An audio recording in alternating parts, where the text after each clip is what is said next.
and welcome to the Victor Mukasa Show. It is Monday, beginning of the week, June 28th, and that is coming to the end of this month, the end of a very special month to the LGBTQ plus fraternity across the world, Pride Month. So happy Pride Month wherever you are in the world. Here at the Victor Mukasa Show, Pride Month, pride in general, is equal to resistance. Just remembering our siblings, our sisters, our ancestors, our family at Stonewall that took off their heels and defended themselves against violations, against abuse, against police brutality. I believe that was super resistance. So here at the Victor Mukasa Show, Pride Month is about resistance. And what we are having today is one of the ways that we resist. It is a special Pride episode, an episode that is continuing to amplify the voice of LGBTQ plus refugees in Africa. On this show today, we will still focus on LGBTQ plus refugees in Kenya with a special focus on the refugees in Kakuma refugee camp.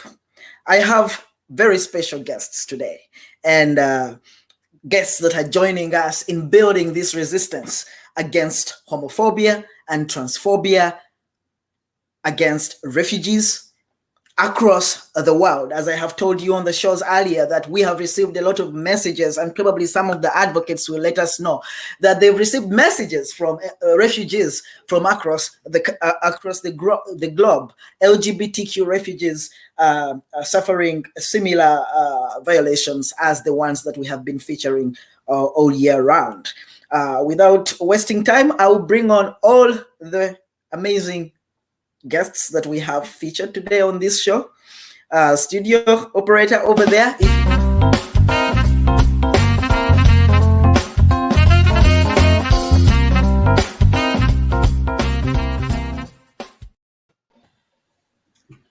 Yes, amazing. Happy Pride, everyone on this show.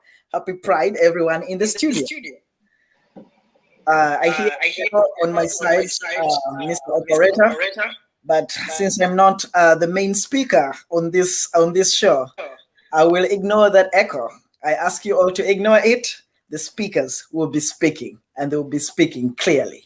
I will introduce my guests today, one at a time. I'm excited to even mention their names because all these are human rights champions, people that I have worked with somewhere along in the corridors of activism internationally. First and foremost, I have Peter Tatchell. Peter Tatchell is a British human rights campaigner. He has campaigned for the protection and promotion of human rights. Operator, if you could highlight Peter Tatchell there. He has campaigned for the protection and promotion of human rights for over 50 years. That means something. He's the director of the Peter Tatchell Foundation, which seeks to promote and protect the human rights of individuals, communities, and nations in the UK and internationally. Welcome, Peter, to this show. And thank you. It is great to join you. With your presence. Thank you, Peter. Next, we have Frank Mugisha. Dr. Frank Mugisha is a prominent advocate for the rights of LGBT persons, a respected champion of human rights too, and anti-violence. Dr. Frank Mugisha is the Executive Director of Sexual Minorities Uganda, SMUG, the largest and leading organization for the LGBTQI movement in Uganda. Dr. Frank's work has been recognized worldwide, including by former United Nations Secretary General Ban Ki-moon and former United States Secretaries of State Hillary Clinton and John Kerry. He has been awarded the United Nations Human Rights Defenders Recognition in 2010, as well as the prestigious Robert F. Kennedy Human Rights Awards, the Rafto Prize, and the Cinema for Peace Human Rights Award. Most importantly, Dr. Frank Mugisha in 2014 was nominated for the Nobel Peace Prize. Welcome, Frank, to the show. Thank you for having me. And we have Osaze. Ola Osaze. Ola Osaze is a trans masculine queer of Edo and Yoruba descent. Ola is from Nigeria, born in Port Harcourt, River State, Nigeria. He resides in Houston, Texas. Ola is the co-director of the Black LGBTQ plus Migrant Project and has been a community organizer for many years, including working with the Transgender Law Project, Audre Lorde Project, Uhuru Azobia, and many more. Ola is also a writer about LGBT migrants, human rights here in the United States. Welcome, Ola, to the show. Thank you. And then we have Reverend Kapya John Kaoma. I'm sorry, friends. In the studio, I'm having some issues. Brian, if you can take care of that, please.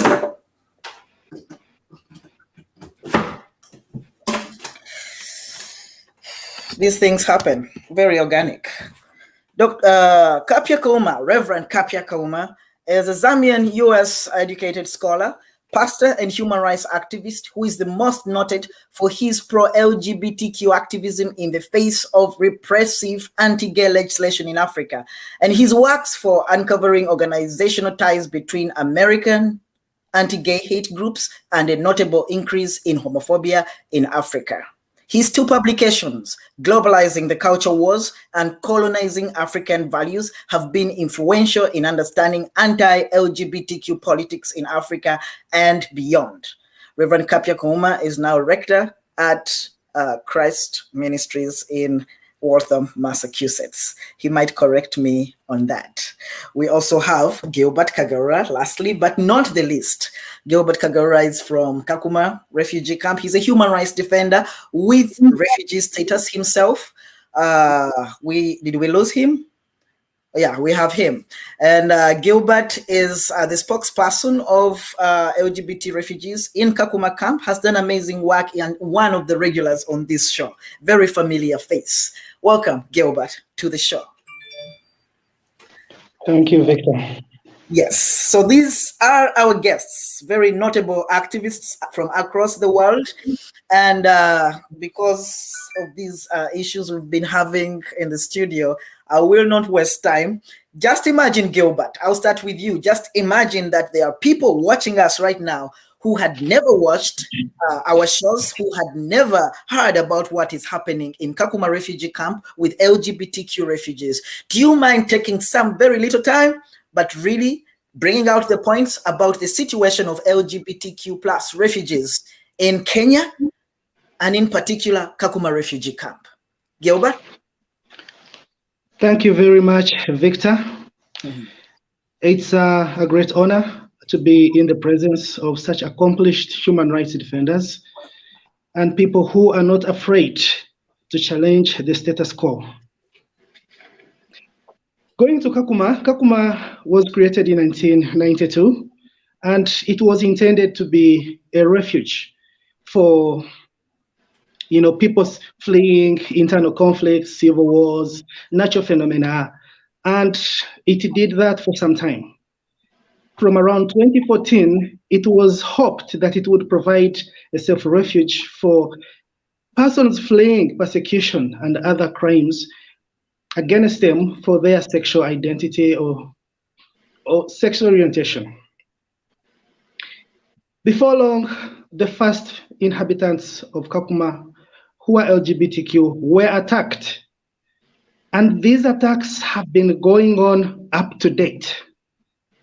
Now, in the past, UNHCR and other agencies have responded by intervening in the situation and trying to save the LGBTQ communities from the attacks that were mounted on them by their surrounding communities and the host nations. Mm. In the process, they have relocated others to safe countries. They have expedited their resettlement processes until in 2019, when we saw the last of such noble actions. In early 2019, the UNHCR with the Kenyan government relocated the then existing LGBTQ group from Kakuma to protect them from hostility and relocated them to Nairobi, which was presumed to be relatively safer. After that, it was understood that Kakuma was a failed project for LGBTQ and they would not be there again. But unfortunately, we found ourselves in the same camp where that relocation had happened. And not long before then, attacks resumed again. Now, UNHCR this time changed approach and decided to altogether hide the existence of the LGBTQ folks there. For some time, they claimed there were no LGBTQ folks in Kakuma. And to be able to accomplish this, they refused to register most of us as asylum seekers. And LGBTQ persons would be in the camps for months and months without any registration. Just like the Stonewall patrons, it took a protest for UNHCR to recognize that, yes, we have LGBTQ and start registering us upon arrival like all other refugees. After registering us, they changed the narrative and said, okay, now we have LGBTQ refugees there, but they do not have homophobia. This was a narrative that was carried on until the early 2020. And as expected, attacks continued. And now UNHCR changed the narrative again and said, oh no, it's just a few people who are in trouble. And first of all, it's their fault. And also they are looking for quick resettlement. Little known to UNHCR was that they were like a patient who was hiding a septic wound. That septic wound soon turns cancerous and eventually becomes fatal. Not long after their denial that we were just a small group, we started losing lives. Between April last year to date, we have lost LGBTQ refugees in Kenya, lives that could have been saved. Now, UNHCR changed the narrative and said, okay, now there is homophobia, but now we are going to encourage a dialogue between the LGBTQ refugees and their attackers. We want to sit them on the same table and tell their attackers, don't attack these people. Something we found incredibly dangerous given the hatred and the culture of fundamentalism that has affected the attitudes of people here. And we decided that this was not a way for us to go. We could not risk further exposure for those of us that were not yet exposed. And we found that adventure to be more of a problem than a solution. Now, recently, the LGBTQ refugees in Kakuma, following the death of one of the LGBTQ activists and a refugee in Kakuma, Crichton Atwera, we congregated and decided to put out a statement that stated what we're going through and also to use the opportunity to remind the UNHCR and other institutions responsible of what we're going through and what we expected from them. This statement, which was recently released and copied to UNHCR, has instead sparked harassment and intimidation from UNHCR. As I speak, the queer community in Kakuma is being harassed and intimidated because of this statement that we released. We are receiving calls and being intimidated with repatriation for just putting out a statement, reminding UNHCR that, look, you have obligation. This is the situation of the refugees in Kenya. You have people dying in Nairobi, refugees who are presumably taken to a safer place as a result of desperation. People being attacked from workplaces. In Kakuma, you have women still being raped. Discrimination, oppression, exclusion. All these things are happening under the watch of these agencies. And here we are celebrating the Pride. I ask myself, comrades, is Pride still relevant to the LGBTQ communities? What is the significance of Pride for a person in Kakuma? What is the significance of Pride for an LGBTQ who dies on a building site as he's trying to survive, an obligation that you would consider basic when it comes to UNHCR and the Kenyan government? What is the relevance of Pride? Pride being born from the Stonewall riots. What is relevant about it? The LGBTQ struggles that we are in. Have we forgotten how pride came about? If there is any lesson that we can take from pride, it is that nothing will be handed to us on the silver platter. That's right. Nothing will be given to us, just like those patrons of Stonewall ganged up with their neighboring bars and formed resistance and movements, and we have pride, people walking on streets. That's what we need. You have 13 people being killed in South Africa in the last 3 months just because they are gay. You have a gay man that was burnt in Kakuma. He's lying in a Nairobi hospital without payment for his hospital bills that have reached above 40,000. Women sleeping outside and children in Kakuma. Refugees suffering. And we are celebrating pride. What are we celebrating, comrades? Remind me. Have we forgotten that the rainbow, for it to be a rainbow, the colors must lean on each other? If the colors of the rainbow do not lean against each other, it is not a rainbow. If that is our symbol as the LGBTQ folks, what is its significance then? Or what is the significance of the pride and the pride flag? The injury of one should be injury of all. The persecution of one should be persecution of all. No one is going to demand these freedoms for us. We must be able to shoulder one another, just like the rainbow colors shoulder one another, and together they form a rainbow. Unless we are able to empathize with one another, chances are we will be extinct as we claim we have LGBTQ rights movements. We need to challenge the status quo, like the patrons of the Stonewall riots. Gilbert. Yes, Peter. I could let you speak forever because what you're saying is very important, and I wish that we could have, more conversation, especially for those who have not been here for us. But you are challenging us. But the question before I bring in the other guests, the question is to you, Gilbert, and very briefly, in the interest of time, please, is there a reason that UNHCR is not responding to all these cries? You have written statements, and I can testify that other activists in the world have sent them statements and letters asking for rescue of the people in Kakuma. What is not happening? Why is the UNHCR not acting? Just before I bring in the other guests and see what their take is. Very briefly, Gilbert. What is happening, Victor, is the UNHCR is comfortable from where it is. That's why they're able to put out statements. Mm-hmm. That's why they're able to, dismiss death caused from homophobia as mere trivial incidents. Mm-hmm. They need to be moved from their place of comfort and be put to account because their job is only measured in terms of protection. That's why that thing has changed. Because a lot of people are afraid of challenging the status quo. They would rather align with power structures like UNHCR as opposed to challenge them to do their job.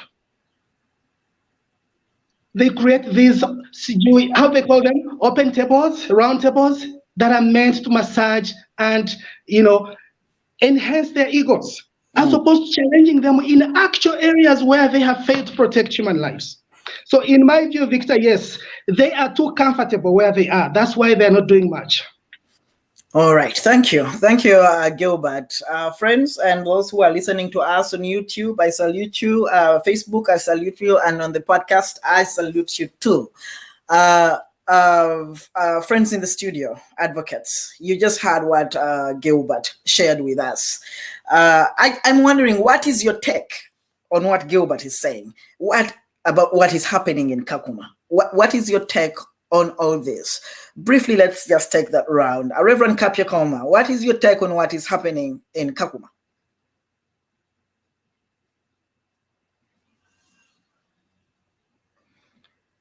We cannot hear Dr. So thank you, Victor. Mhm. Gilbert, sorry for what is happening. It is really sad because we expect that the refugee community should understand that they are running away from danger, and they understand the pain of being persecuted, and then they turn against our fellow human beings, which is really, really saddening. Reverend Kapya, is there a resemblance in what is happening in Kakuma and the UNHCR, you know, and the silence and inaction? Is there a resemblance to what you dealt with when it came to the US religious right and LGBT people in Africa? Yeah, the biggest problem with this, you have to understand the complexities of these actions. Partially, it is the fact that who do you trust? The question of trust. The LGBT community doesn't, especially the African LGBT community, let's be frank on this, all right? It is very hard to be trusted. And what Gilbert is speaking to is the legitimacy of their word, all right? They don't carry the moral power that they expect. And the other group, which is tormenting the LGBT community, has the moral power to speak. The LGBT person in Africa does not have that word. So they rather listen to the other side. And what the other side is saying is what they are using as evidence against the marginalized group.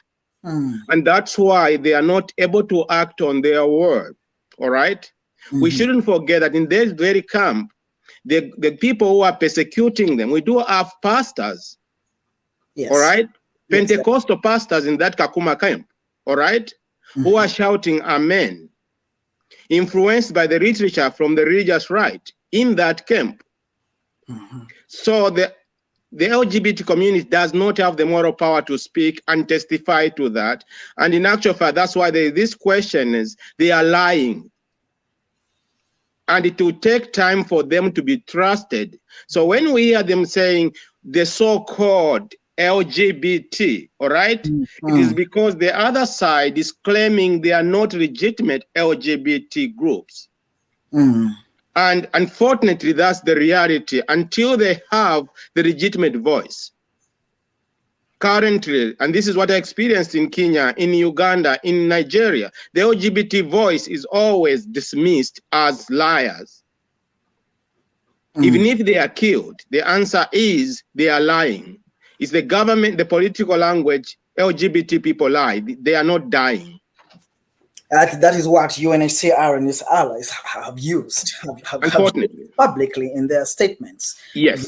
Unfortunately, this is what we have heard over and over again across Africa. They are just making it up. It is disheartening. I'll get back to you, Reverend Kapya. Peter, you are a campaigner. Like, there's a musician who sang a song that I really loved. It's a reggae song, one of your supporters, and he says that when there's a situation of abuse and violence and you hear the name Peter, then you know something is going to happen. And I know that something good is going to happen. And I know that you have done a lot of campaigns. You have mounted a lot of campaigns. I read somewhere it's over 3,000, I think. And Peter, I've seen emails from you, from your foundation to UNHCR. Were they ever responded to? Have you had any contact with UNHCR about these issues? Because I know that you have not just heard about the crisis in Kenya. Please, what is your take on what Gilbert says, and how have you been involved? And is there any opportunities coming up from your side? Peter.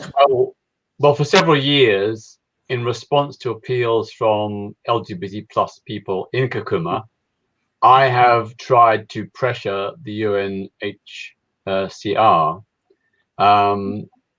At various points, they have promised things, they've promised action. Occasionally, they have delivered something, but it always feels very reluctant, grudging, and half-hearted. And so overall, my assessment of the UNHCR is that it has not done its job, fulfilling its obligations to protect LGBT plus refugees in Kakuma. I can remember, this is going back like maybe 5 or 6 years ago when I was first approached. And I have written, like many others, dozens and dozens and dozens of letters to UNHCR officials. Initially, they didn't get answered, but eventually, after badgering them, they did. But they didn't give the results that those refugees need and deserve. And that's why we're still in this impasse today.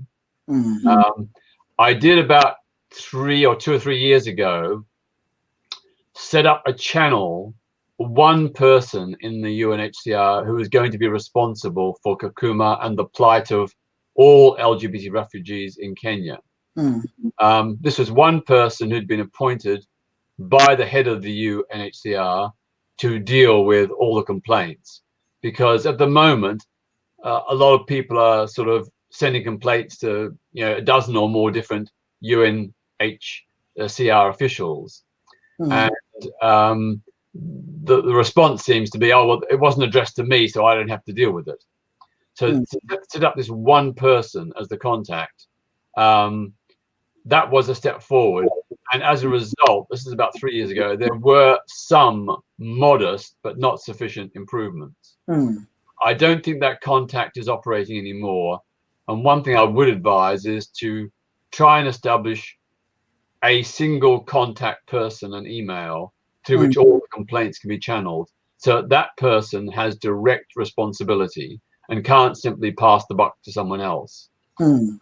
That's my suggestion, but of course it's up to the silence is so loud. That would solve the problem. That would actually get us somewhere, at least if we have feedback, a response to what people are asking. Yeah.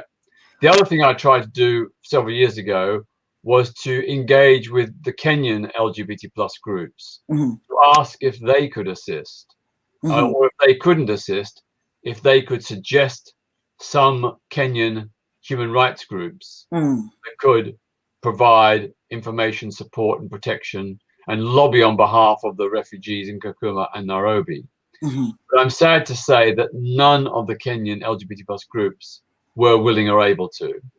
They either didn't reply to multiple emails, or they just simply said, we're too overwhelmed with our own work, we don't have the resources. So I went back to them again and said, if you haven't got the resources, can you suggest some other organization in Kenya that can help? And I got no reply. So it's very, very disappointing that Kenyan LGBT plus groups don't seem to have a solid sense of solidarity with the refugees in their own country. And that is the element that is really missing in this campaign, Peter. You're right. We need that local voice where our siblings, the LGBT human beings are and are suffering. But this brings me to you, Frank Mugisha. Dr. Frank, most of these refugees are from Uganda. They are from Uganda, but there has been, some kind of silence from activists from around the region. But for starters, what is your take on what is happening in Kakuma camp? Secondly, is there anything that activists within the region, are doing or should be doing or should start doing, like yesterday, in terms of what is happening, the crisis that we are faced with? Frank?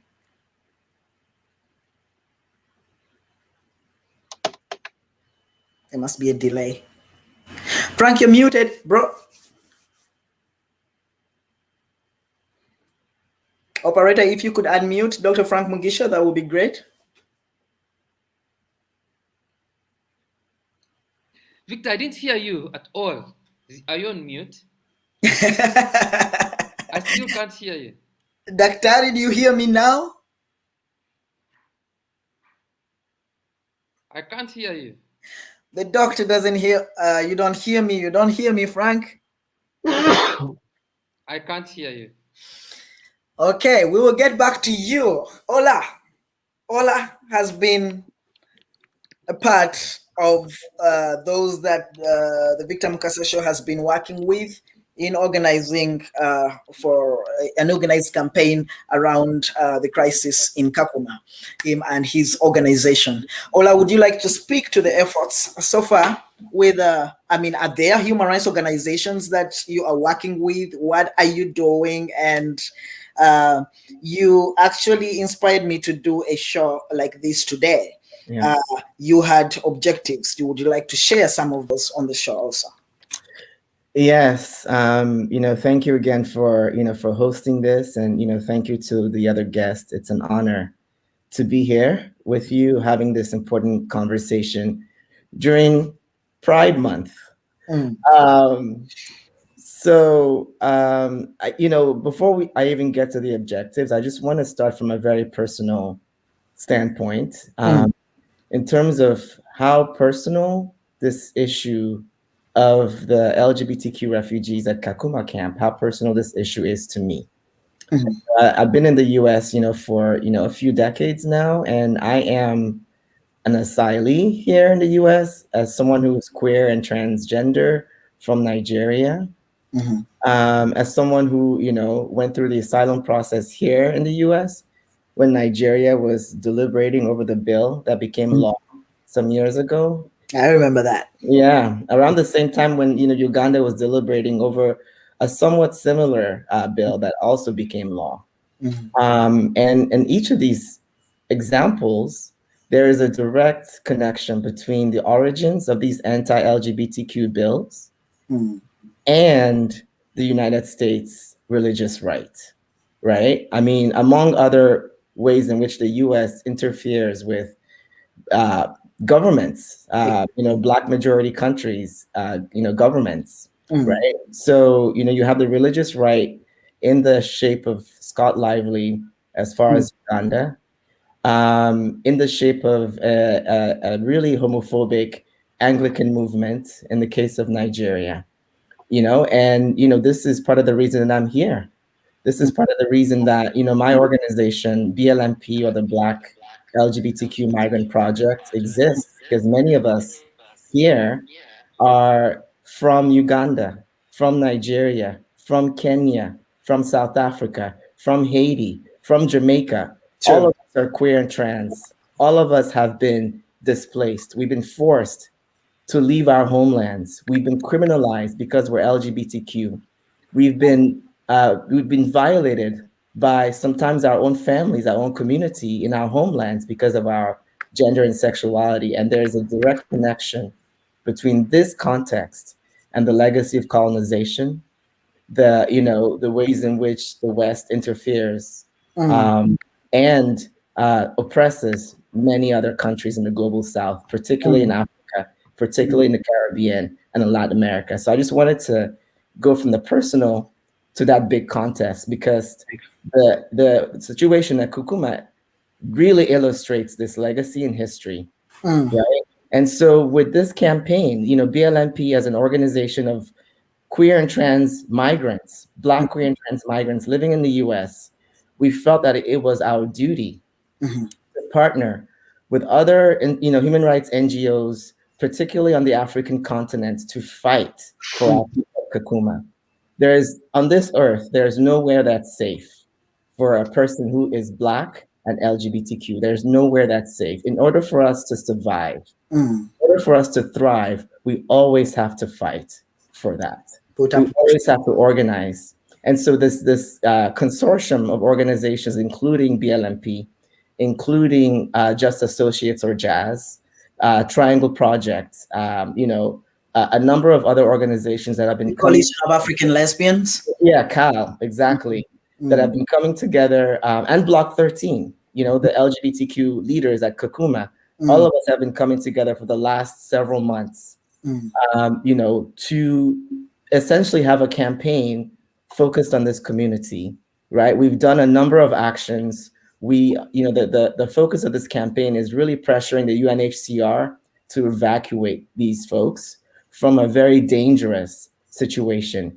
In the last year alone, there have been over 40 separate incidents of violence against the LGBTQ community at Kakuma. Over 40. And we are talking about rapes, We're talking about people burned. We're talking about people being stabbed. Hmm. We're talking about just all kinds of ways on a daily basis this community is under attack. And we know that this is a refugee camp. Everyone is there because people have been displaced, people have been pushed out, people are escaping, people want to live, right? People and their families want to live. That's why they're all of this attack Allah. Where is the outrage? exactly, right? So but then you have a situation in which, because the UNHCR has not fulfilled their mandate to protect an already super vulnerable community within this larger camp, you have a situation of escalating violence, right? And so, Jordan is one of the folks who survived the patrol bomb that happened mid-March of this year, right? And so the other person, the other comrade, Crichton, unfortunately, we lost, because the injury, the burns were so severe, right? And the medical conditions, not adequate. We lost our comrade Crichton. Jordan has been hospitalized for months. We are trying to raise money just for his hospital bill that at this point is at $30,000. It's actually more than that. I have something from Jordan. Let me just put it on very briefly. Yes. Operator over there, please. Can we hear from Jordan for just, I think, less than a minute, and then we get you back to finish that point. Yeah. My name is SJ Jordan. I'm a victim of homophobia. I was attacked. My attack and the attackers intended to take my life. I managed to get to the hospital here in Nairobi, and since March up to now, the bill has been accumulating. It's now close to $40,000, of which we don't have at the moment.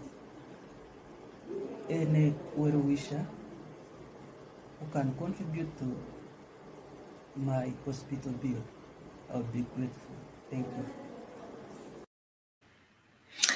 Yeah, that's Jordan. Yes, Ola. Let's finish up that point. I mean, who at Kakuma has $30,000 to pay for a hospital bill? Who's able to afford that? You have this agency, the UNHCR, that actually is responsible for this community, has the resources, the financial resources, the connections to ensure that Jordan doesn't have to worry, on top of surviving a burn, right? A severe burn, doesn't have to worry about the bill, right? But UNHCR, of course, is neglecting this. And so it's up to us. It's up to this community. It's up to you who's watching to donate. I hope that, someone can post the GoFundMe link for Jordan's fundraiser. Yes, folks in Kakuma. John, if you can pull that up, we'll put it on the screen. Folks, we have to rally together around this community, because this is a long-term effort. But right now, we really have to rally together around Jordan. Jordan survived a horrendous attack. His comrade and our brother did not. Let us help Jordan continue to survive and receive the care he needs. So please make a donation. There is nothing that's too small. You can also share the link. We need many people to help us raise money so Jordan's bills can be taken care of. And then the last thing I will say on this is, last year, as we were getting involved with this campaign, BLMP and some of our other comrades did have a meeting with some key staff people within the UNHCR. And I can, from a first-hand perspective, verify that UNHCR is practicing this campaign of misinformation against LGBTQ refugees at Kakuma. We were told that all those attacks, all those horrible triggering pictures you see of people, bruised and burned and bleeding, we were told by UNHCR that a lot of those are manufactured. We were told by UNHCR that they had decided to bring in forensics to examine what the refugees, the LGBT refugees were saying, like, instead of actually devoting resources to protecting this community, UNHCR is actually trying to discredit this community. And why is that? Why is that? because you have a culture of anti-Blackness, you have a culture of disposability when it comes to LGBTQ folks, and the UNHCR obviously is practicing this culture and hence this narrative. So I'll stop there. Thank you again. Thank you so much, Ola. I know that Peter will be leaving us like on the dot at the top of the hour. I still have Dr. Frank Mugisha that should say something. I would like to thank, after all, I would like to thank Outright Action International that donated $2,000 towards Jordan's bill. I would like to extend my thanks to Action Aid Denmark for 2,000 euros still towards that bill, and also individual donors who have been donating to the GoFundMe page. I think Ola, it should be about 6,000 US dollars that has been, about 6,000 has been paid so far out of about 40,000. I just wanted to recognize those contributions and encourage more people to give. Frank Mugisha, Daktari, do you hear me now? Yes, I can hear you now. Okay, I will have you very briefly. We'll get back to Peter because I don't want his time to go before he has said something again. But you heard what Gilbert said and what the other guests have shared, and I'm sure you know about the situation in Kakuma. Yes. Frank, most of these people are from home, Uganda. These are people that were born and bred in Uganda. And we heard Peter has actually mobilized, tried to reach out to local groups in Kenya, and there has not been much response or no response at all.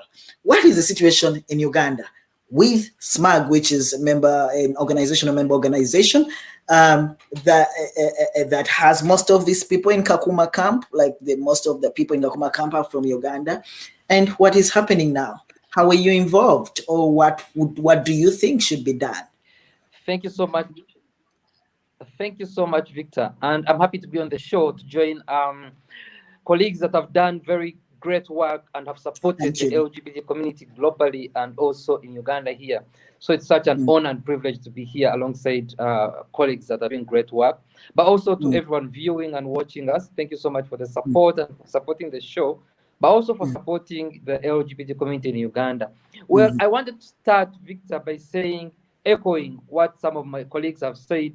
Yes. UNHCR has failed to protect. UNHCR has a mandate to protect asylum seekers. I think that is a key issue that we should look at. That's their job. Their mandate, yeah. And we've seen that UNHCR has not done that. As you've mentioned, majority of the asylum seekers, the LGBTQ community, are from Uganda. Given what has been happening in the East African region, especially in Uganda, majority of our colleagues have fled to Nairobi. So the question is, why hasn't there been a proper intervention from UNHCR in saying, can you hear me? Yes, we hear you, Frank. Yes, proper intervention from UNHCR in saying, look, majority of the asylum seekers are coming from Uganda. How do we...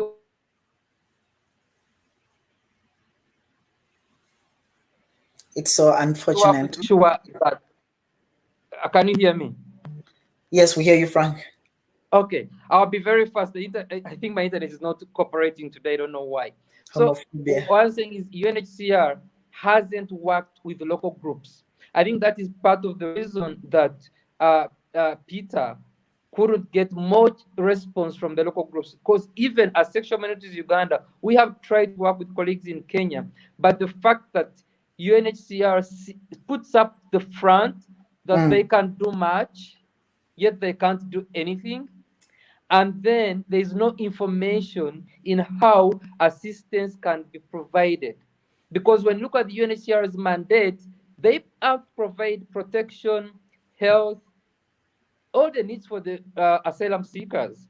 But then they are not providing information on what are the gaps that should be filled. And yet we are seeing the gaps every day. I mean, LGBTQ asylum seekers have died in Kenya. We've had to pay to bring bodies back to Uganda.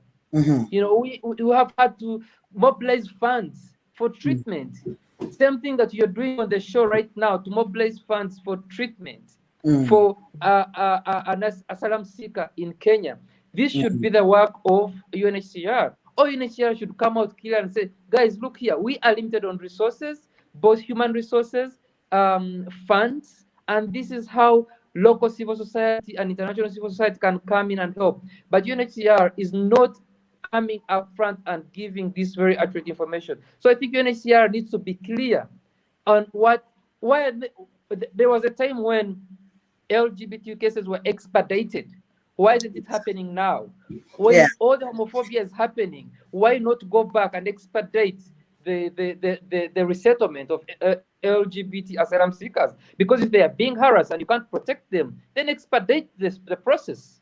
Or do you think know how this can be worked? Dr. Frank, do you think that, I mean, you're doing a lot of work and most likely people didn't know that you're even that involved in refugee work. Do you think that visible engagement around this would help this campaign? Like voices to be really seen and heard? Victor, for example, Sexual Minorities Uganda, because this is a very key organization in the region. Yes, Victor. I think you know how you've worked. I mean, you worked with Sexual Minorities Uganda before. You are the lead of the movement here in Uganda and one of the founders of the movement here. You know how our security works here in the region. It is amplifying voices that works. So visibility on the issue of Kakuma and amplifying voices and speaking very loud. I think that is the only protection. We're going to see if key voices out, speak loud. We're going to see the protection. UNHCR starting to be responsible. Well, Frank, you're one of those key voices. You're one of the very key voices in the region, and well, yes, I think. And I know that you have been there as an individual, but we would like to hear SMUG roar, the great lion of East Africa, roar about this issue, and I cannot wait to see that. Please stay with us, Frank. I'm just worried because Peter told me, Peter is so busy during this month. Peter, I just wanted to bring you back. And Gilbert, before Peter goes, do you have a specific question for Peter? Not a question really, more of encouragement. Okay. I would like to assure Peter that some of us are living in hiding as human rights defenders, but it would give us more encouragement and impetus to carry on this work if we have networks such as you were offering back then. I don't know if the offer still stands, but it's an offer that we can use both for amplifying the campaign and also having meaningful engagement with those that can bring change. Great. Yes, Peter. This could be also your last remarks for the show. I wish that you were staying longer, Peter. 4:05, but then I have to go because I've got another event. I think the most important thing right now is publicity. The one thing the UNHCR does not like is bad publicity. When I did some tweets about a year ago criticizing them, very quickly senior officials emailed me and asked to have a chat to address some of the issues. Clearly, they were very, very impacted by the negative publicity. There have been a couple of reports in British newspapers over the last 3 years about the situation in Kakuma. And again, that pushed the UNHCR to start doing some action. Not nearly enough, I agree, but clearly publicity is the one thing they're afraid of. Bad publicity is the one thing they don't want. So I think the more we can publicize what's going on and get it preferably not just in the LGBT plus media, but also in national medias around the world, particularly in Western countries where there is a lot of issues, then I think that is going to help our leverage. It's going to give us better leverage, give the refugees in Kakuma better leverage against the UNHCR. I'd also say that it's probably quite important that we try and get members of parliament in different countries to ask questions. I mean, I did this about 4 years ago and got some British parliamentarians to ask questions of the Kenyan government and the UNHCR. The problem is we don't have a sustained campaign. That's the issue. I mean, you know, I get like, on an average day, I get 2,000 messages from all over the world. You know, I'm going bonkers trying to cope with them. And, you know, I wish I could devote myself 100% full time to this cause because it's so important. Yeah. We really do need some coordinating group of people who are going to try and, you know, bring everything together and motivate different people to do different things. And yeah, different people can do different things. You know, some may have access to media sources or contacts that they can get to write stories or do radio or TV programs. Others may have contacts with people in parliaments and congresses who can raise questions. These are all different, important, valuable ways to amplify what's happening in Kakuma and to put the UNHCR under pressure. It's pressure they need, and publicity and legislators lobbying them are the key things, I think. Also, of course, I don't know if there's been any approaches to the African Union's Human Rights Commission, but as you know, I think it was about 3 or 4 years ago, they did a very good statement condemning hate crime and violence against LGBTs.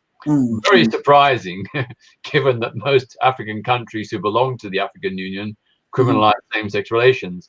But that Human Rights Commission and the African Charter on Human and People's Rights is a very powerful tool, because it's got very clear commitments to equal rights and non-discrimination for all African people. Of course, it doesn't specifically mention sexual orientation or gender. And there's been a lot of progress at the African Commission. LGBT rights. Yeah, absolutely. And you know, the way the Commission has interpreted the broad equality and non-discrimination clauses to apply on the grounds of sexual orientation and gender identity, that's progress, and that's the leverage again that can be used. The final point I'd make is that there are lots of international human rights organizations that do aid African LGBT plus causes, like HIVOS and the Swedish and Danish equivalents. Now, again, we need to get them involved. We need to somehow find a way to get them involved to, again, use their leverage. Because these are very big, HIVOS, for example, very big, very prestigious, and got a lot of credibility. If they start chiming in, then I think the dial will hopefully move. Peter, thank you so much. It's the top of the hour and I want to respect your time. But thank you so much for coming, accepting to be featured on this show alongside the other guests. Your voice is very valuable in this campaign, in all campaigns, but like when I saw you busy on Twitter, and even the LGBT refugees in Kakuma, when they saw your name on Twitter, it's like some light had come. So your voice is very, very valuable to this campaign, and we ask that it keeps that way, and we will be engaging you more. Gilbert, please get in touch with Peter. Ola, I think that we need to extend this consortium to others, as you hear that some kind of organized, coordination would create a difference in this. Peter, I thank you so much. Could I just say, if Gilbert or others want to contact me, it's best to go via my email. I get so many notifications on Twitter, it's impossible to find anything. So it's peter@petertatchellfoundation.org. But if you've got a story about something that's happened, do a draft tweet, send me attach a photo, then I'll put it out. It isn't really about me doing things, it's about me amplify you, African people doing things. I'm here to amplify your voice, to help give you a better or wider platform, to let people know about what you are doing, because you're in the front line, you know it best, I'm here simply to support your struggle. But thank you all so much. It's been a real honor to join you. All of those speakers, you're all people I personally know and admire. And I want to thank you so much for the great, fantastic work you do. And of course, to Victor for organizing this. Thank you all so much. The struggle continues. LGBT plus freedom will win. Love will triumph. We will make homophobia, biphobia, and transphobia history one day. Thank you. That's right, Peter. Thank you so much. And for all other human rights defenders out there, Peter, is approachable. You can reach out to him. His platform is really huge. If you wanna create visibility about any issues that you're working on out there. So we just have a few more minutes as we lost some time in the beginning with the technology, but I just have a little bit more to talk about, and I would call upon you, Reverend Kapya. Reverend Kapya, you mentioned what the gaps are, what the challenges are, where the issues are. How can we deal with the issues you addressed earlier on in the system? Because we really need to get UNHCR and the Kenyan government to act to get people out of this danger. So there are two things we have to bear in mind here. Mm-hmm. We hate them and we need them. All right. Correct. We can fight them to death, but our people are dying. Mm-hmm. All right. So we don't want to burn all the bridges. So we also have to find a strategy of how do we get what we need. Yes. Here is what I suggest we start thinking about.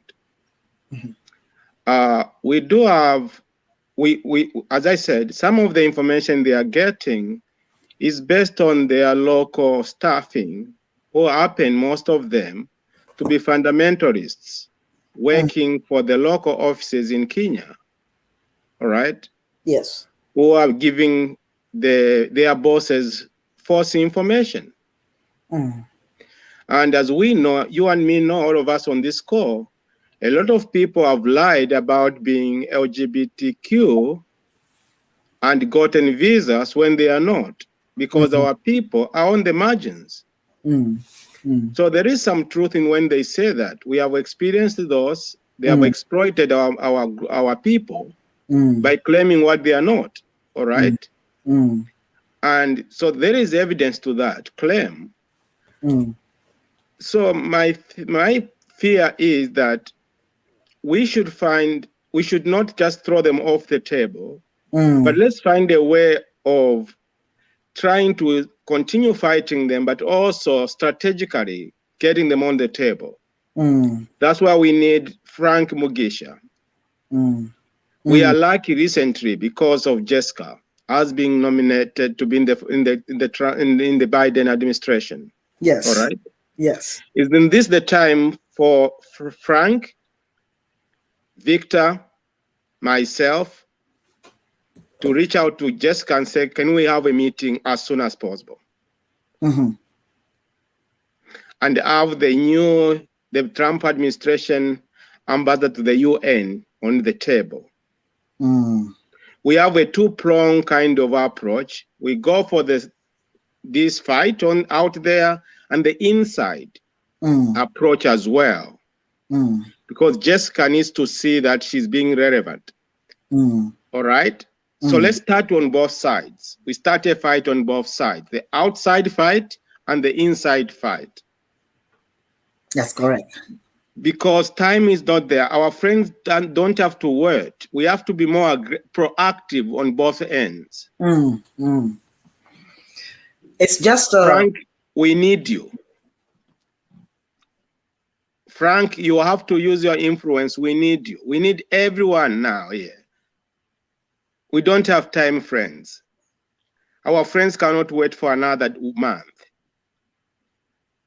And if we don't act, we don't take advantage of this, remember, the Trump administration did a lot of damage. That's why you cannot sell our story to the New York Times anymore, because of what the Trump administration did. The news cannot carry our story. The mainstream media won't carry it. We have to do it, our story, by just walking in those walls ourselves. So why don't we have a two-pronged kind of approach rather than just one? The advocates are listening. And if any of them has a take on that, I believe that those are very, very good suggestions. Frank Mugisha, did you hear what Reverend Kapya said? Do you have anything, any comment on that? Yes, please.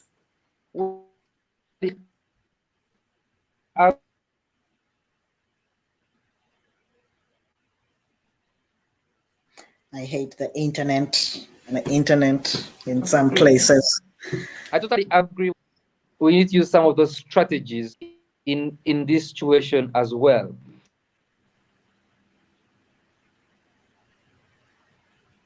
The LGBTQ community in Kakuma camp has done and put in a lot of effort in trying to be heard. And we even know to the extent of someone committing suicide at the gate of the UNHCR.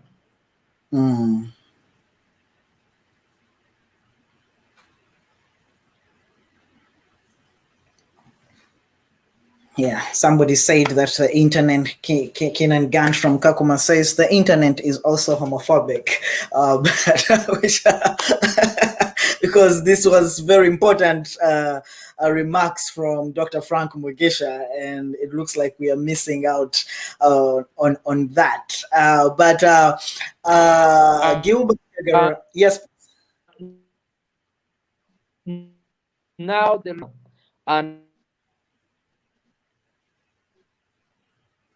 yeah, it won't let us. I think it's now playing something Frank said about a minute ago. You were right, Festo in Kakuma, about the internet.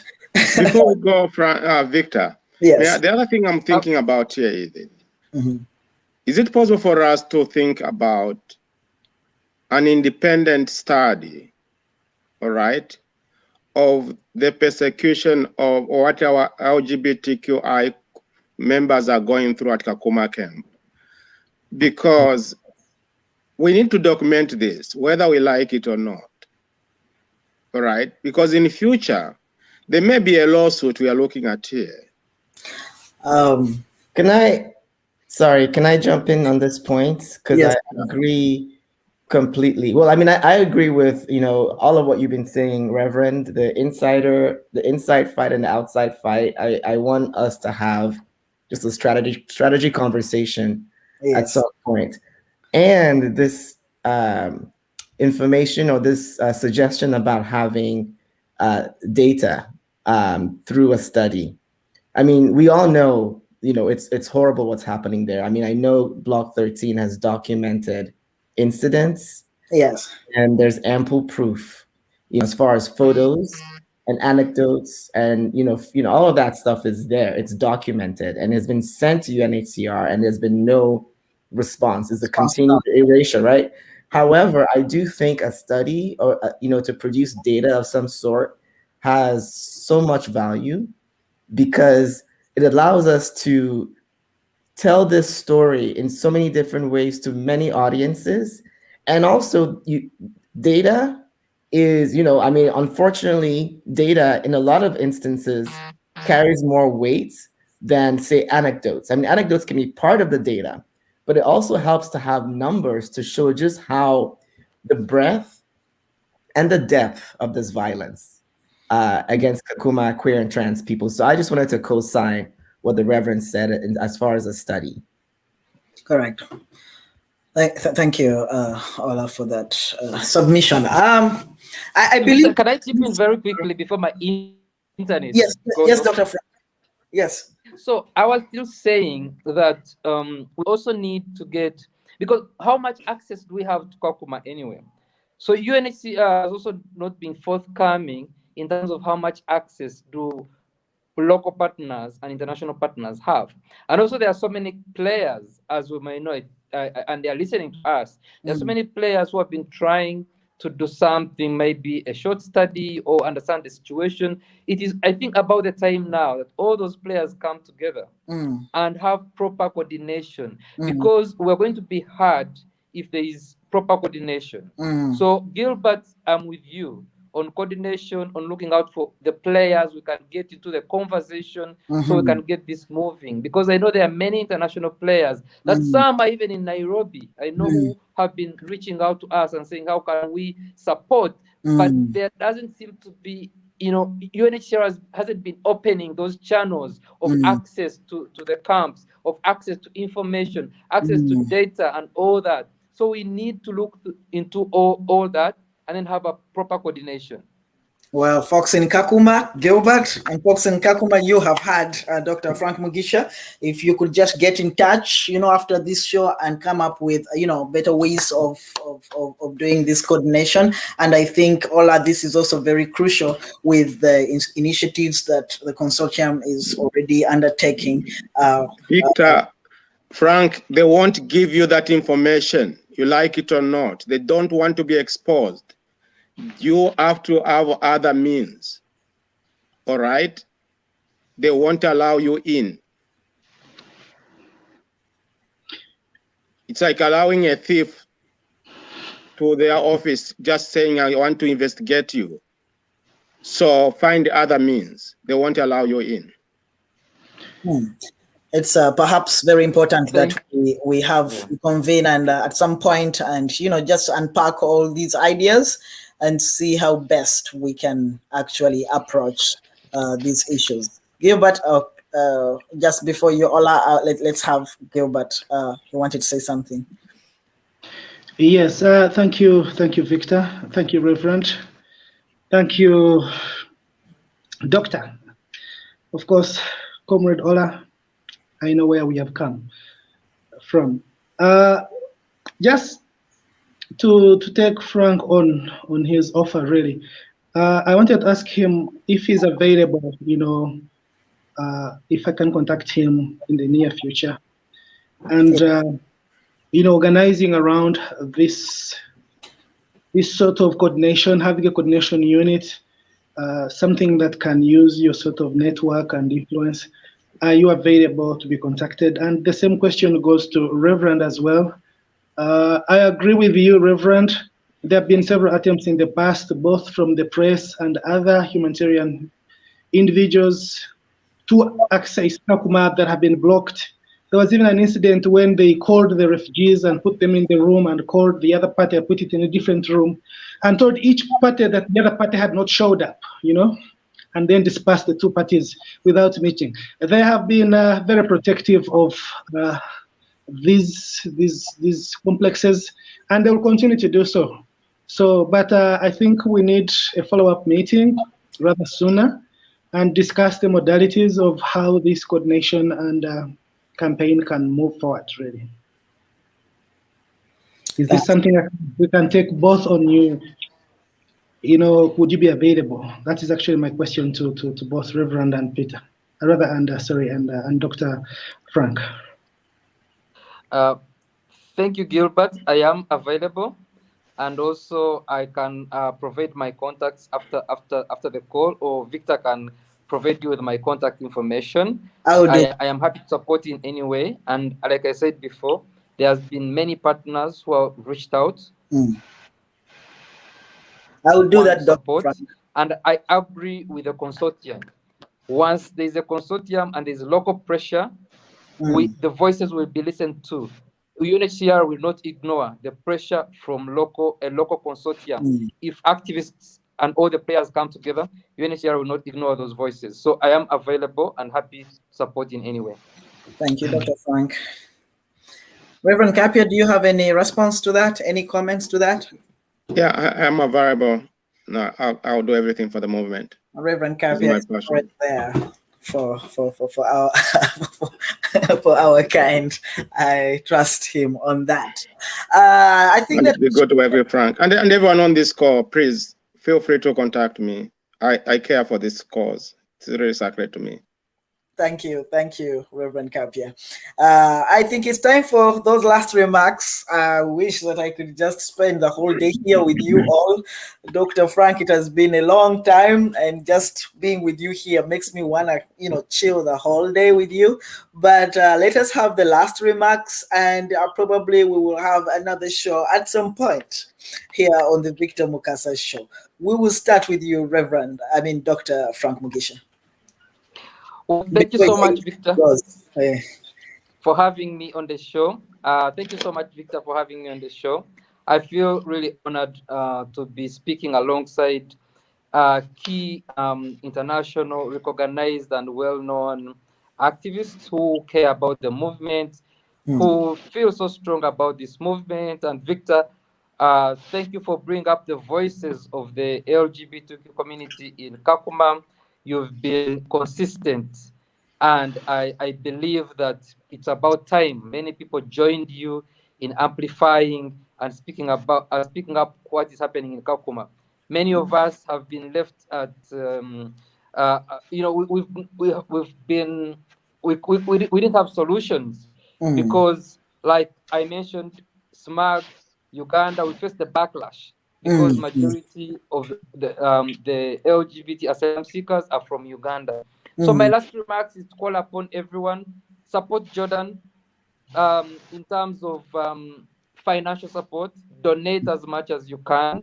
UNHCR and all the partners, evacuate now. Lives are at stake. We can't wait for protocol and red tape when lives are at stake. Expedite the process, evacuate LGBT activists from Kakuma and resettle them as soon as possible. All the partners, please reach out. And my message has always been the same. How you can support this movement is by directly reaching out to the activists on the ground. Reach out directly to Gilbert, reach out to the partners directly in Kakuma and see how you can support. And for me, Pride is about resistance. And for now, healing, because we are in a different state. It's about healing, solidarity, being together. And of course, I'll never forget visibility. A young LGBTQ person out there feeling that their voice is being heard, being amplified through Pride, that is so huge, speaks volumes. So happy Pride, everyone. And thank you so much, Victor, for having me. I feel honored to be on this show. Thank you so much. Happy Pride. Thank you so much, Dr. Frank. And please give my greetings, relay my greetings to my siblings in Uganda, my community, like my brothers and sisters and others. Thank you so much for honoring us with your presence here at the Victor Mukasa Show. Thank you. Yes. Reverend Kapya, Kaoma, your last remarks. Thank you, Victor, and everyone on this call. I really find it a blessing. Frank, thank you to reconnect. After a long, 200 years. Nice seeing you and hearing your voice. Yeah. Maybe we should have a meeting at Kakuma camp. I'm seriously thinking about that. We have to consider that, Frank. Yes. Because when we are two of us, they won't touch us. You know that.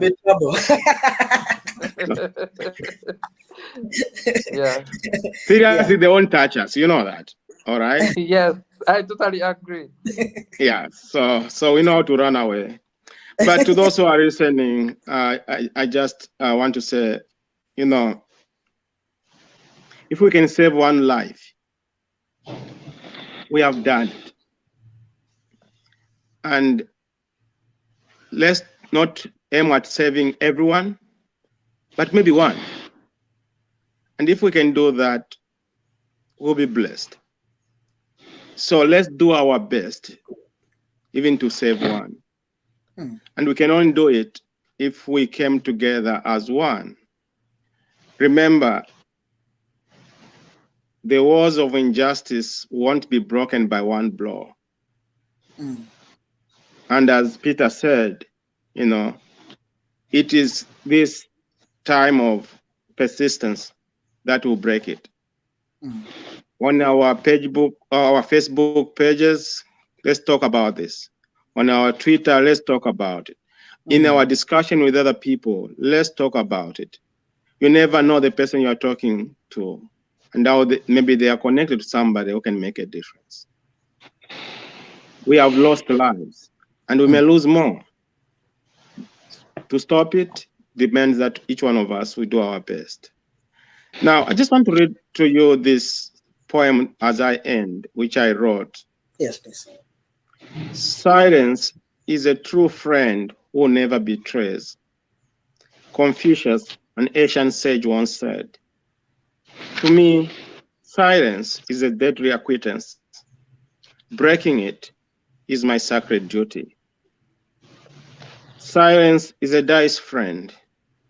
Its marriage to shadows even worse, willingly muting our voices, while politicians and kinsmen of the cloth deny we are here.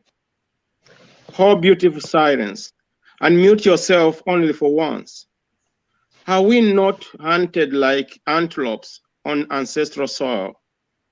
Are we not children of the soil, progenies of African ancestors?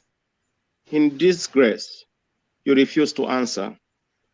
Yesterday and today, I forcefully broke silence with the hammer of truth. I break it again and again to announce a Kairos call, recognizing the humanity of sexual and gender minorities is our sacred duty. Thank you. Thank you so much, Reverend Kapya. That was such a powerful poem. It is calling us to unmute. Unmute. We all understand the word unmute today, especially during this period, post and in the pandemic. Unmute yourself. Say something about situations around you. Say something about injustice around you. Say something about the injustice in Kakuma refugee camp, the human rights violations against LGBTQ plus refugees, and also those in urban areas of Nairobi and surrounding areas. Thank you so much, Reverend Kapya. That was very, very, very powerful. Alexander Norwick says a beautiful and powerful poem. Ola, your last remarks, bro. I'm so moved. I'm so inspired by all of you and this conversation and the call to action. And you know, I want to dream. I want to dream about a future, you know, in a very near future in which all the LGBTQ folks at Kakuma have been evacuated, have found safety, have found home and belonging outside of a camp, have been able to set roots in wherever folks are, you know, wherever folks end up, set roots and build home and continue with their lives. You know, I want to dream of a future in which Jordan is fully and completely recovered, in which his hospital bill, this community, our broader community, chips in and takes care of that hospital bill so Jordan can go on to not just survive, but thrive. You know, I want to dream of a future in which all of our Black, queer and trans siblings, all of our queer and trans siblings are free and liberated, where we don't have to worry about being pushed out, about being displaced, about being criminalized, about being violated. That all we have to worry about is Black joy, is Black queer and trans joy. We more than deserve that. And we can make that a reality, right? Through organizing, through resistance, through mutual aid, through supporting our community, this Kakuma LGBTQ community, we can make this a reality. So I just want to call all of us, everybody listening, the people you're connected to, the networks that you're connected to, this is the moment. This is the moment for us to really show up powerfully. And so I just want to leave all of us with that. Thank you again for having me on here. Thank you so much, Ola. Ola says, this is the moment to show up powerfully. And I add on visibly. Thank you very much, Ola. Before we close with Gilbert, here at the Victor Mukasa Show, we have what we call a solidarity break. That kind of replaces what they call a commercial break. Solidarity break, please, operator.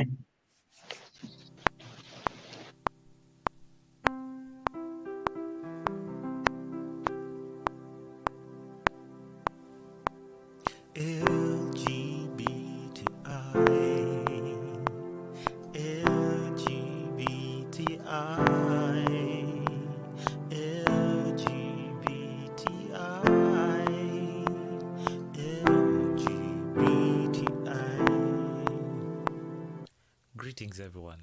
I'm Mkoyo O'Brien, aka Brio Bryans, the composer of the Kuchu Anthem and the human rights activist all the way from Uganda, based here in Toronto, Canada. I believe that music is the strongest weapon we have on earth to spread the message of love, hope, and empowerment. The Voice of Brio Bryans is an initiative that I recently started using music as a tool of advocacy, education, and entertainment. If you want to know about Brio Bryans and the Voice of Brian and Brio Music, please follow me on all my social medias at Brio Bryans, and you can visit my website www.briobryans.com. See you there, and happy Pride. Remember, lest we forget that however much most of us are celebrating Pride, there are others who need our help. Our brothers in Kakuma camp, our brothers in different countries that are being oppressed need our help. So let's be vigilant and keep on fighting and keep the good fight going on. Aluta continua. Be blessed. Happy Pride. Aluta continua. Welcome back from the solidarity break, and let us all support our brother Brian in his initiative, the Voice of Brio Bryans. As he said, it is activism, education, and entertainment through his music. That is one of our own, and we should make access. We should get in touch with Brian and begin to connect musically. What's the meaning of a revolution if we can't dance? Let's go to Brio Bryans, all of us. Thank you so much, everybody. You've listened to the calls of everyone, but one last remark that I want to hear, and I want everybody else to hear, is the remark of Block 13, or Kakuma refugee camp, and all refugees in Kenya. Gilbert, if you could just give us, that last remark before we close. Thank you, everyone, for being on the panel. And those that are watching and following this show, thank you for being part of the show. In the spirit of pride, I would like to remind my brothers and sisters, especially in Kenya and those in Kakuma, that as Peter Tatchell said, they will amplify our work. We have the challenge to give them something to amplify. When Gilbert Baker designed the pride flag that we so proudly hold, he wanted us to understand that we are a unit. He wanted to appreciate the spectrum of sexual diversity and gender, and to cherish that. We, the ones who are being targeted, do not form enemies for one another. If you're in Kakuma, you're not an enemy of an LGBTQ person in Kenya. You're not an enemy of an LGBTQ person in Nairobi or in Uganda. Our enemies want us to think we are different, and they use the beautiful diversities in our midst as the differences and try to use those to break us apart. I call upon you as brothers and comrades. Let's stick together. Let's lean on one another. Let's challenge those that would want us to separate, those that would want us to seem as privileged to exist alongside them. Let's challenge those that think being in a country where we're not protected is good enough. Let's challenge institutions mandated to protect to do their job. We cannot afford to keep silent, brothers and sisters. We cannot afford to let our foot off the pedal.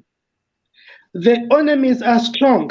The fundamentalists, religious, culture, and otherwise are not sleeping. They're working hard.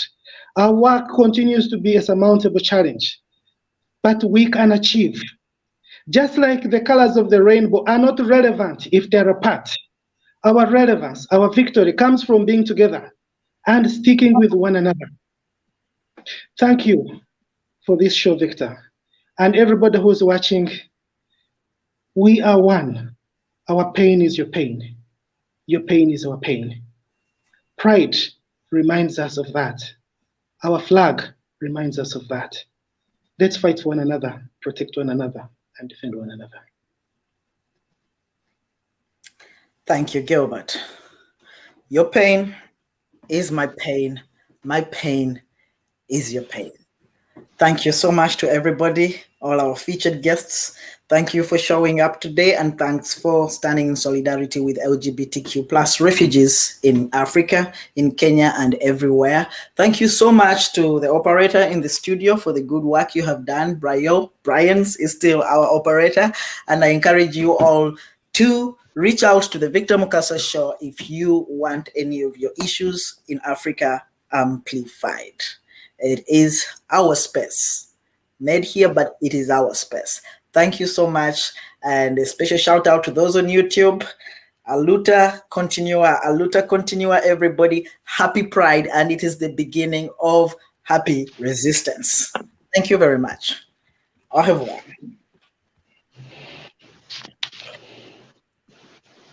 Au revoir.